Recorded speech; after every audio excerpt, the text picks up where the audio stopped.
Okay, this is our third video on physical application, section 2.5, and we're going to be looking at an example of a problem where we're pumping all of, for instance, water out of some sort of tank.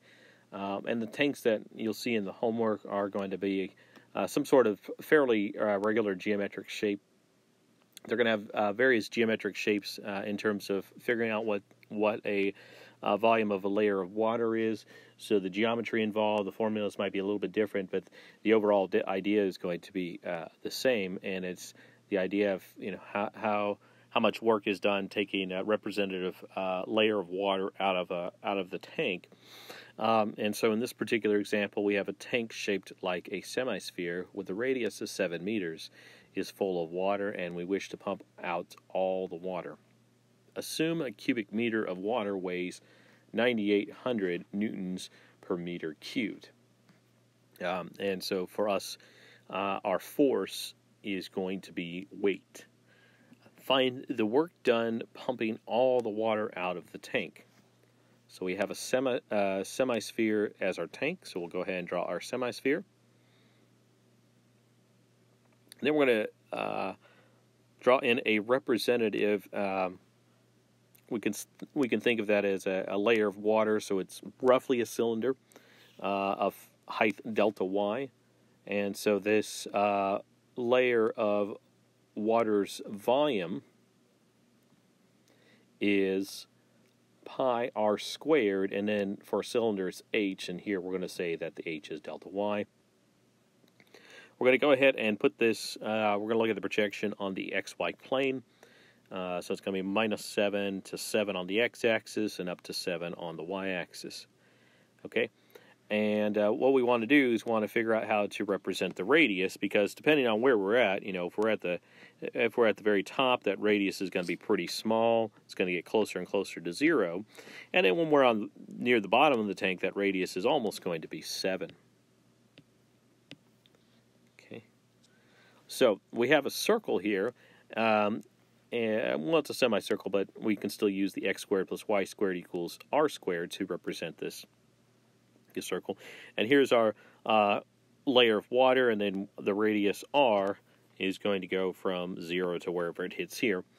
Okay, we're going to go ahead and solve that for x. So we'll integrate with respect to y. So x is going to be plus and minus the square root of 49 minus y squared.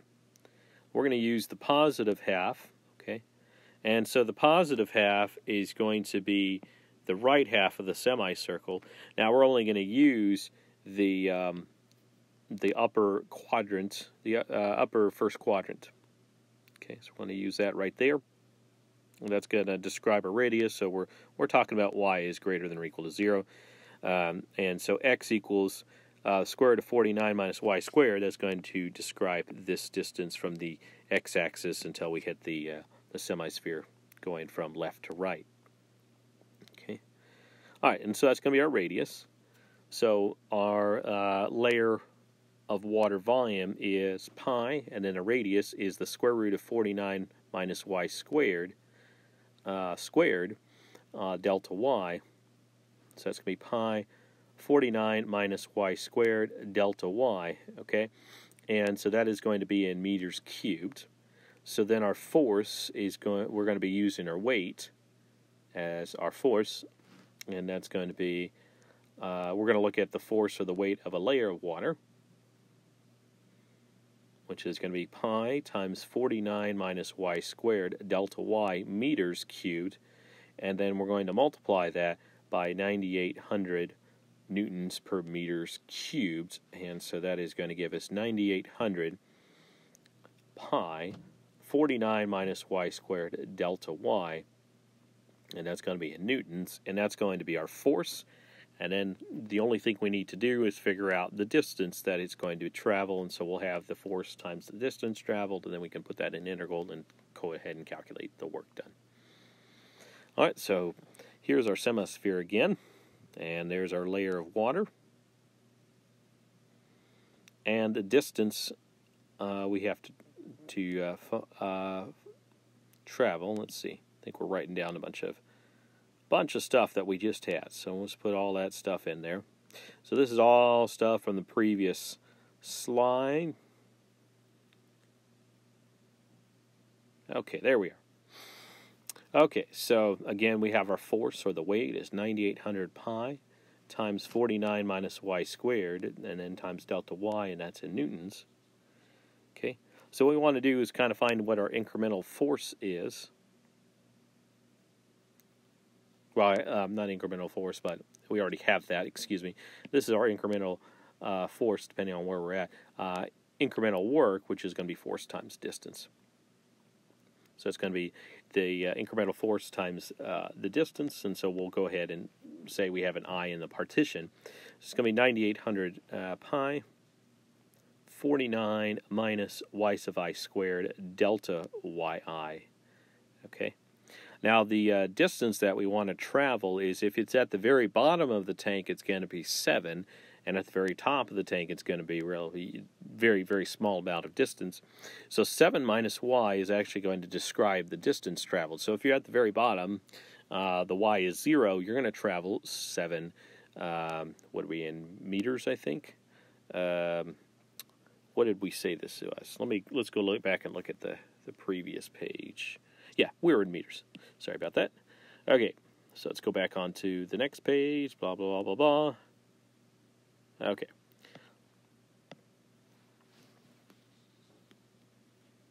We'll just rewrite that all again. Okay, so 7 minus y is going to describe that distance. And so there's our incremental force times the incremental distance. That gives us our incremental work.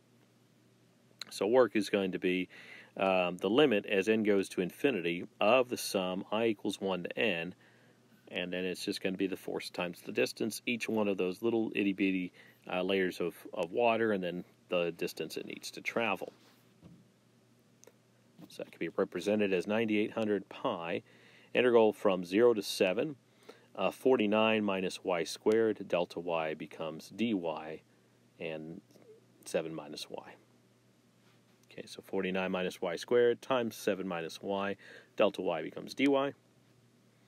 And then on the next slide, we'll go ahead and integrate that.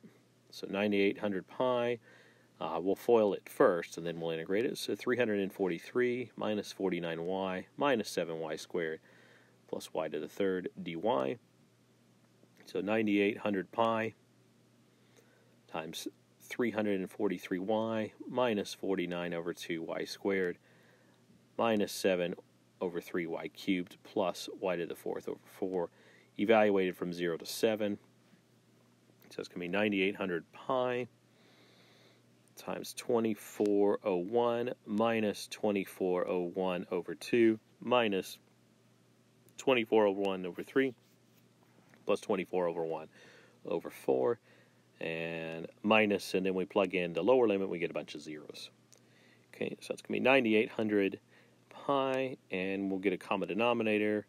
And so after we get that, we get 12,000, 5 over 12. Multiply that by the 9,800 pi, and so we get this big giant number, which works out to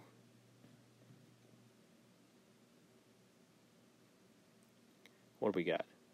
Let's see. That's going to be 30,800,436.18 newtons. So that's the amount of work done pumping this tank completely empty. Okay. And so all the other ones that you're going to look at where you're pumping the water out, it's kind of finding that incremental force times the incremental distance traveled, and then we sum those all up and put it into integral. Alrighty, well, that's it for this section 2.5, and so we'll see you in section 2.6.